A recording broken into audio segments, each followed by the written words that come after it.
I had a couple questions where I wanted to take a step back, and you guys have both spent a lot of your career in DoD IT, but to talk about where have there been philosophical shifts over the last, you mentioned 4 or 5 years. What are the things that are possible now, or that are talked about now, where even a couple years ago it seemed like, hey, this is never going to come to reality, because I think so much of what happens, particularly in DoD IT, is one, there's a comparison to the private world, to the commercial world, where it feels very, very different. And also, I think there's maybe turn of the screw sometimes improvement. So I wanted to hear from you both,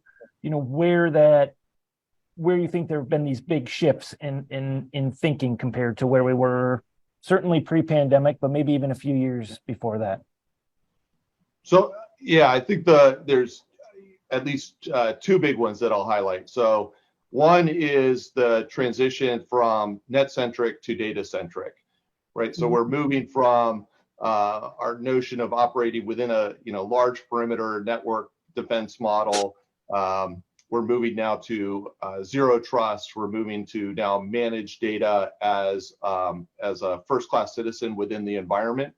So that, I think that's been a major shift in how we as the department are approaching where do we need to be from an overall perspective, and what does that enable from a JADC2 perspective, where we're now starting to say, as we focus on data and zero trust and interoperability, we can now achieve much greater interoperability, much greater synchronization and collaboration across not just the U.S. military forces, but with our partners and allies as we move forward.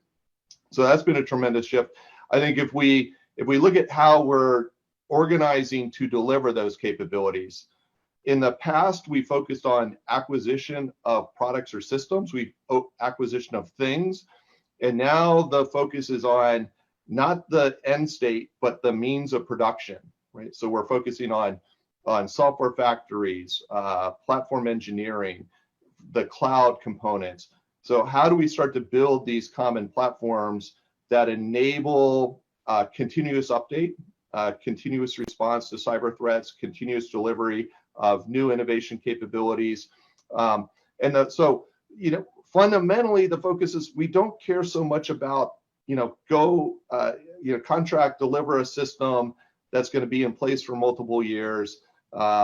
We are now engaging with our industry partners, where we're starting to build out together the supply chains, the continuous integration, continuous delivery platforms as combined assets, as critical first-class citizens within this future environment, that are enabling us now to deliver ongoing continuous enhancements into those production environments. So we're seeing this whole blending of development and production into a single environment supported by software factory ecosystem that's given us this tremendous agility to move forward.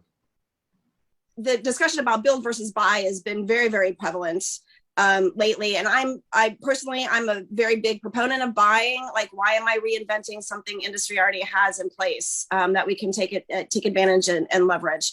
And so that discussion, I'm happy to see. A lot of people are trying to more adopt it. There's still a lot of how do we make sure it still is secure to the standards that we have? So I try and encourage industry to understand our requirements of those kinds of things while they are developing or building early, so that they can meet the needs of the government, as well as the availability and the resiliency and all of those things too, if they want to work in our space. But I see industry is eager to do that as well. So there's a lot of